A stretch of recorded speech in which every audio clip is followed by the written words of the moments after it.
I signed my name on a picnic table between rows of sleeping vines, and the paper drank the ink like thirsty soil.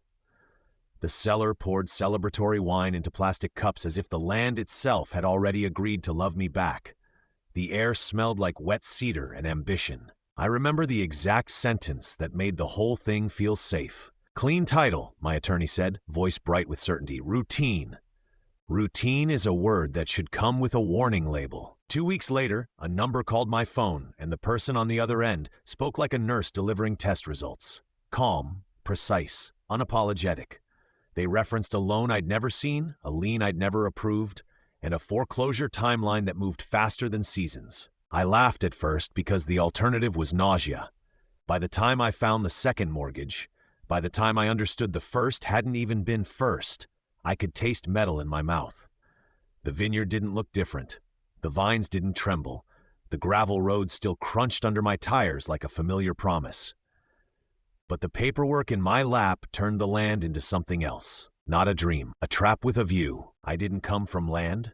I came from rent, from lease renewals and moving boxes and landlords who used the word market like a personal religion.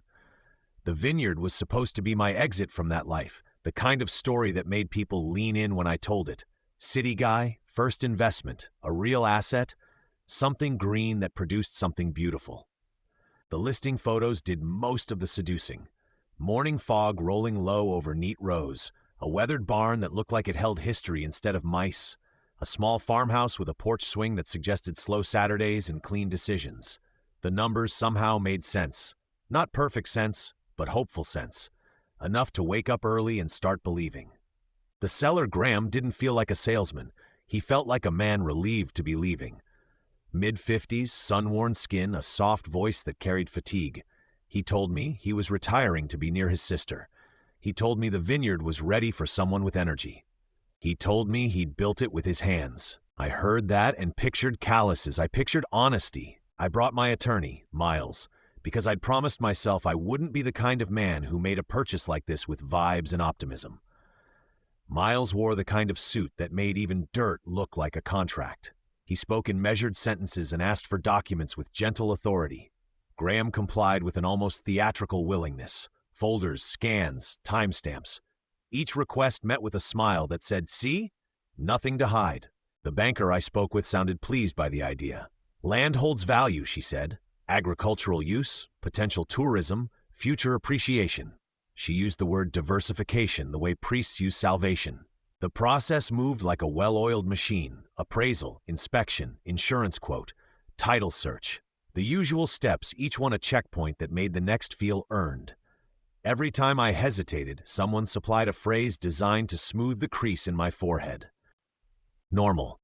At closing, Miles sat beside me and tapped the stack of papers with a capped pen, guiding me through places to sign. Graham sat across, hands folded, watching like a man attending his own memorial. A notary scanned my ID, smiled politely, and stamped. I remember the moment I looked up from my last signature and saw the vineyard outside the window, rows of bare vines like quiet handwriting across a hill. It felt like the world had finally accepted me as someone legitimate. Afterward, we celebrated on the property because it felt appropriate. Graham brought a bottle from his last harvest, and we drank standing in the cold, our breath visible.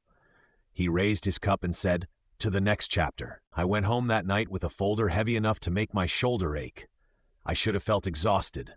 Instead, I felt buoyant, like I'd been walking underwater my whole life, and finally found air.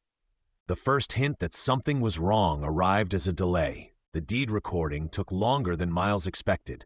He explained it away as backlog. He made a call, then another. His tone stayed light. "County offices move slowly," he said, "nothing to worry about."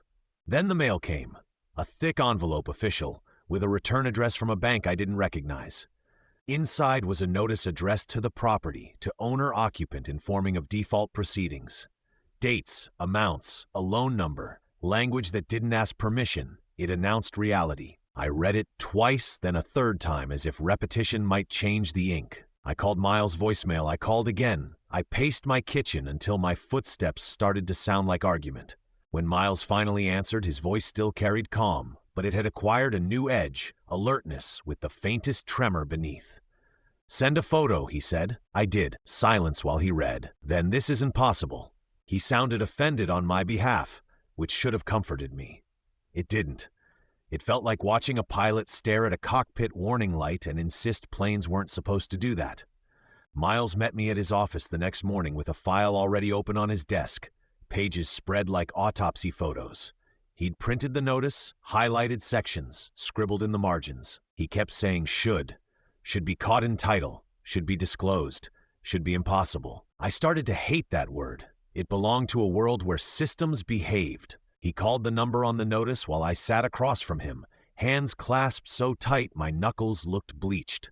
A woman answered, professional, efficient.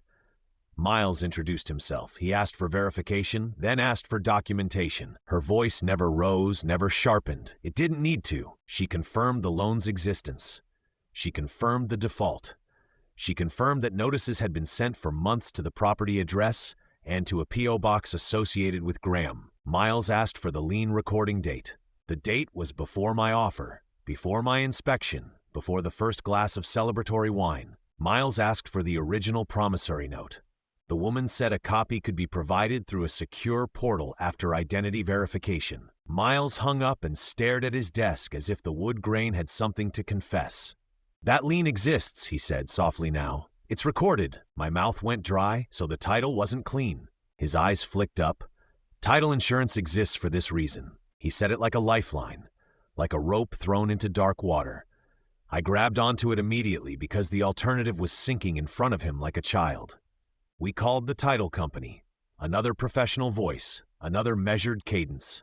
The representative asked for policy numbers, files, closing dates. The representative placed us on hold. Hold music is a special kind of cruelty.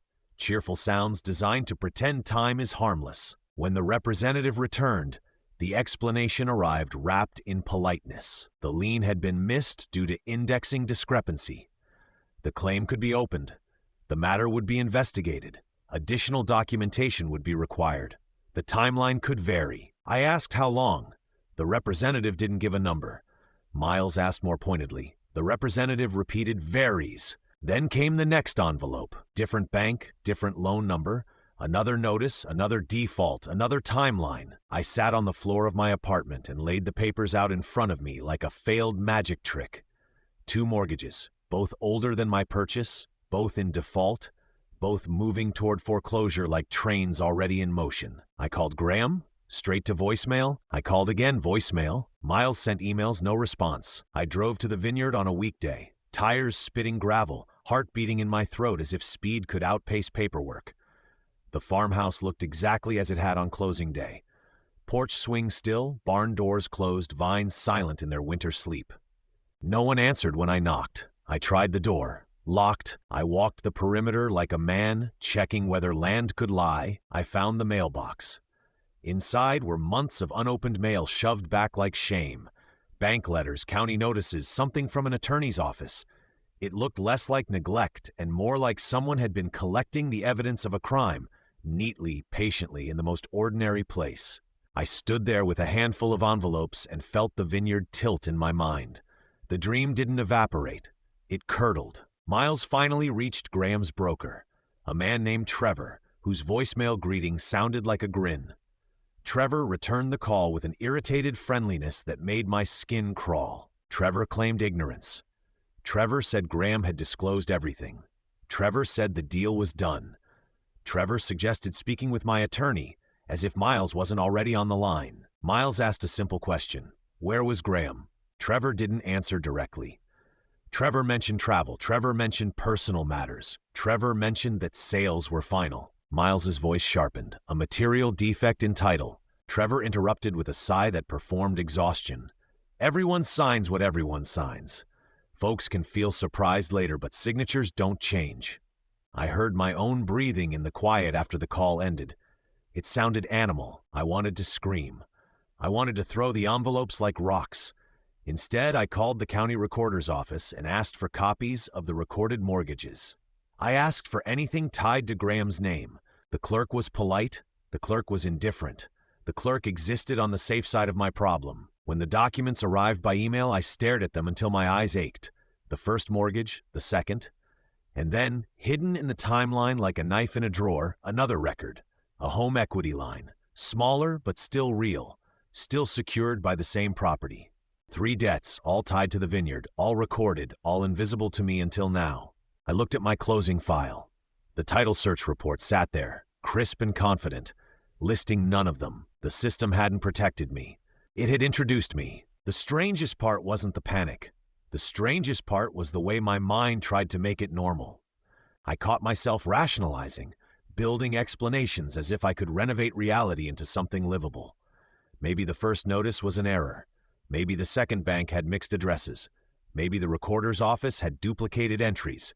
My brain chased maybe the way a drowning man chases light. Miles didn't indulge it. He filed the title insurance claim, sent demand letters to Graham, contacted the broker's office formally. He spoke to a litigation colleague, then another. Each call shifted the mood from confusion to containment, like preparing for a storm that had already landed. The banks didn't pause. Their letters kept arriving on schedule. Their language remained clean and sterile, like paperwork could wash blood off hands. I learned new terms without wanting them. Acceleration, cure period, trustee sale, priority, subordination. Every term was a tool that turned the vineyard into a ledger entry. The title company opened an investigation. Weeks passed. Another week, then another. Their updates arrived as carefully empty sentences, ongoing review, additional research, awaiting third-party documentation. Their tone never admitted urgency. It never needed to. The foreclosure timelines carried urgency on their own. Miles secured a temporary delay by sending proof of my purchase and evidence of the claim. One bank agreed to consider a pause. The other bank refused, citing contractual obligations. The third lender didn't respond at all, which was its own kind of statement. I drove back to the vineyard again, this time with a locksmith and a copy of my deed. I told myself I was doing something practical, securing the property, checking the buildings, protecting the asset. The locksmith looked at the farmhouse, then looked at my paperwork, then did the work without comment. The click of the lock opening sounded louder than it should have, like an alarm. Inside, the house felt staged for my guilt. Minimal furniture, bare counters, a few framed photos left behind as if accidentally. Graham beside the vines, arm around someone I didn't recognize. A holiday card on the mantel addressed to him with a handwritten note about keeping faith. In the kitchen drawer, I found a key ring with labels, barn, shed, office, and a single tag that read P.O. Box. That one hit me like a slap. It meant the mail wasn't missed.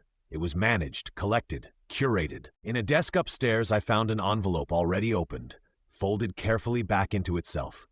A letter from an attorney. The first line used a phrase that made my stomach drop. Notice of intent. There was no warmth in the words. No outrage, just procedure. The kind of letter that existed after someone had already tried kindness and failed. I sat on the edge of the bed in that upstairs room and felt something in me shift from panic into something colder. Not fear, recognition. Graham hadn't been cornered by bad luck. Graham had been navigating. The broker hadn't been surprised. The title company hadn't been malicious. But it had been careless in a way that felt almost intimate, as if my name had been placed into a machine that stamped approved without looking. And Miles had done what he could, but he was still a man working inside a maze drawn by other hands. The trap wasn't one person. The trap was how easily people could hand me certainty while everything beneath it was already collapsing. I called Miles from that upstairs room. My voice sounded unfamiliar to me, flat, stripped of decoration. I found mail, I said, old notices, an attorney letter. It was all here. Miles exhaled slowly. It doesn't change anything, I said. The words came out before I could soften them.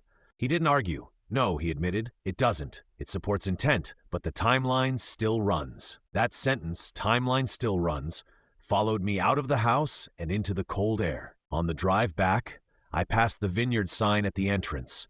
Carved wood, tasteful font, the kind of branding that turned land into romance. I thought it meant something. Now it looked like a costume. I spent nights reading every line of my closing documents, hunting for the moment my life had been traded away. The signatures were mine.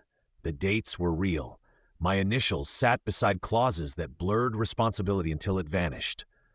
I realized how much of the process had relied on my desire to believe it was safe. Not stupidity. Hope is a lever. It moves quietly, it makes heavy things lift. The next letter arrived with a date that made my chest tighten. A scheduled sale. A public event like a community gathering.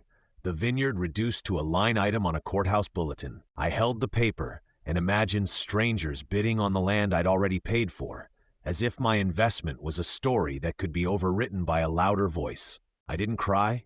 I didn't rage. I sat at my kitchen table and felt my mind press against the walls of the situation, searching for a door that wasn't there.